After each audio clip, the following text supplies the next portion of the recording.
بسم اللہ الرحمن الرحیم۔ السلام علیکم ناظرین، امید کرتا ہوں کہ آپ سب خیر وعافیت سے ہوں گے۔ میں آپ سب کو اپنے یوٹیوب چینل الفلاح اصلاحی چینل پر خوش آمدید کہتا ہوں۔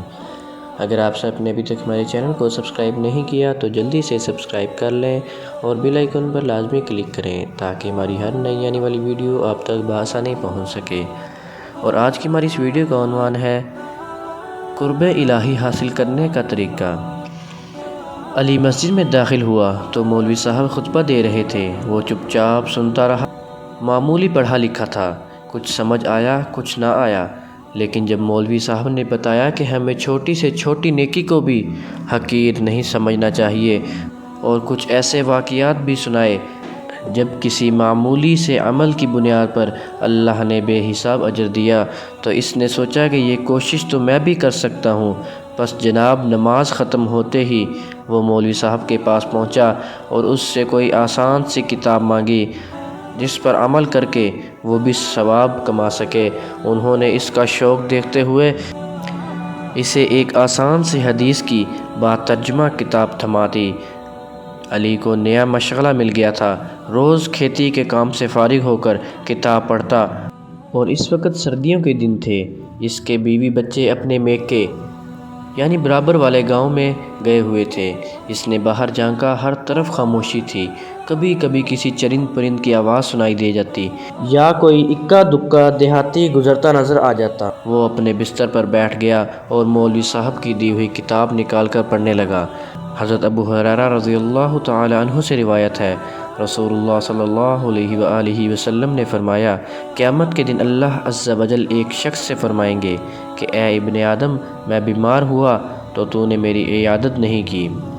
علی چونک گیا اور حیرت کے عالم میں آگے پڑھنے لگا، اے ابن آدم، میں نے تجھ سے کھانا مانگا تو تم نے مجھے کھانا نہیں کھلایا۔ علی مزید پریشان ہو گیا۔ اسے تو پتہ ہی نہیں تھا کہ اللہ کو بھی یہ سب چاہیے ہوتا ہے۔ اس نے اٹک اٹک کر آگے پڑھنا شروع کیا، اے ابن آدم، میں نے تم سے پانی مانگا تھا، تم نے مجھے پانی نہیں پلایا۔ علی کی آنکھوں سے آنسو نکل آئے۔ اس نے کتاب بند کر دی۔ سب سے پہلے تو اس نے رو رو کر اللہ سے اپنی لا علمی کی معافی مانگی، اور پھر مولوی صاحب کے بتائے ہوئے طریقے کے مطابق دعا مانگنی شروع کر دی اور اللہ سے التجا کی کہ وہ اسے توفیق دے کہ وہ اس کے گھر پہنچ سکے، یا اللہ کو جب ضرورت ہو خود اس کے گھر آئے۔ وہ اسے کھانا بھی دے گا اور اس کی پوری دیکھ بھال بھی کرے گا۔ اگلے دن علی صبح سویرے اٹھ گیا اور جلدی گھر صاف کرنے لگا۔ اسے بہت امید تھی کہ اللہ نے اس کے التجا سن لی ہوگی اور وہ ضرور اس کے گھر آ کر اسے خدمت کا موقع دے گا۔ تب ہی اسے باہر کسی کے کھانسنے کی آواز سنائی دی۔ اس نے جلدی سے دروازہ کھول کر باہر جھانکا، لیکن باہر تو رحمت چاچا کھڑا تھا۔ وہ موچی تھا، پورے گاؤں کے جوتے وہی بناتا تھا۔ علی نے اس سے الیک سلیک کرنا چاہی، مگر وہ کچھ بجھا بجھا نظر آ رہا تھا۔ کیا بات ہے، تمہاری طبیعت کچھ ٹھیک نہیں لگ رہی۔ علی اسے گھر کے اندر لے آیا۔ بیچارہ رحمت چاچا بخار میں تھا۔ علی نے جلدی سے اسے چائے بنا کر پلائی اور اس سے علاج کے بارے میں پوچھا۔ چھوڑو بھی، کیا دوائی لینی ہے، کب سے ایسے ہی چل رہا ہے، خود ہی ٹھیک ہو جاؤں گا، رحمت نے بیزاری سے جواب دیا۔ علی سمجھ گیا کہ رحمت کے پاس علاج کے پیسے نہیں ہوں گے۔ وہ اندر گیا اور کچھ رقم اسے زبردستی تھما دی، اپنا علاج ٹھیک سے کرواؤ اور اگر مزید ضرورت ہو تو مجھے بتا ضرور دینا۔ رحمت ہکا بکا رہ گیا، اس کی آنکھوں میں خوشی کے آنسو تھے۔ وہ اسے دعائیں دیتا ہوا رخصت ہو گیا۔ دوپہر ہو چکی تھی۔ علی نے جلدی کھانے کی تیاری شروع کی۔ اس نے کھانے کی مقدار زیادہ رکھی تھی تاکہ اللہ تعالیٰ آئے تو کھانا کافی ہو جائے۔ وہ بار بار باہر جھانکتا لیکن اللہ کہیں نظر نہیں آیا۔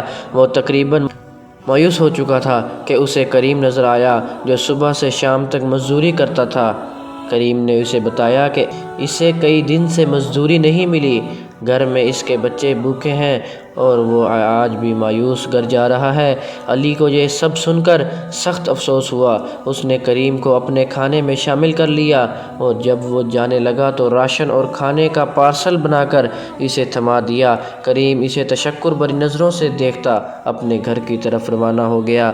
دینو کو رحمت اور کریم کی مدد کر کے بہت اچھا لگ رہا تھا، لیکن اندر ہی اندر وہ کچھ اداس اور مایوس بھی تھا۔ پورے دن انتظار کے بعد بھی اللہ اس کے پاس نہیں آیا۔ کہیں اللہ اس سے ناراض تو نہیں، یہ سوچ کر وہ کچھ پریشان سا ہو گیا۔ اس نے جلدی سے اپنی حدیث کی کتاب نکالی، پہلے پچھلا سبق دہرایا اور پھر آگے پڑھنا شروع کیا۔ وہ شخص حیران ہو کر کہے گا کہ اے میرے رب، میں آپ کی عیادت کیسے کرتا، حالانکہ آپ تو رب العالمین ہیں۔ اللہ تعالیٰ فرمائیں گے، کیا تجھے معلوم نہیں کہ میرا فلاں بندہ بیمار تھا؟ اگر تم اس کی عیادت کرتے تو مجھے اس کے پاس پاتے۔ علی کی آنکھوں کے سامنے یکدم رحمت کا زرد چہرہ گھوم گیا۔ اس نے اگلی سطر پڑھی۔ حدیث کا باقی حصہ وہ شخص کہے گا، اے میرے رب، میں آپ کو کھانا کیسے کھلاتا، آپ تو دو جہان کے پالنے والے ہیں۔ اللہ فرمائیں گے، کیا تمہیں معلوم نہیں کہ میرے فلاں بندے نے تم سے کھانا مانگا؟ تم اگر اس کو کھانا کھلاتے تو مجھے اس کے پاس پاتے۔ پھر وہ شخص کہے گا، اے میرے رب، میں آپ کو کیسے پانی پلاتا، آپ تو دو عالم کے مالک ہیں۔ اللہ تعالیٰ فرمائیں گے، میرے فلاں بندے نے تم سے پانی مانگا تھا، اگر تم اس کو پانی پلاتے تو تم مجھے اس کے پاس پاتے۔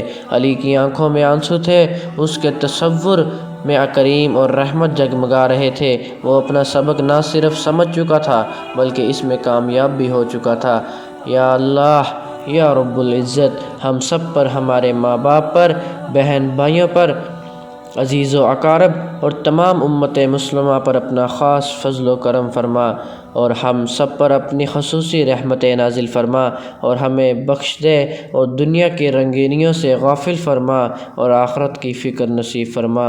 اے حاکم الحاکمین، اس دعا کو قبول فرما لے اور ہمیں ہر وقت اپنی ذات باری تعالیٰ کی شکر گزاری کی توفیق عطا فرما۔ آمین یا رب العالمین۔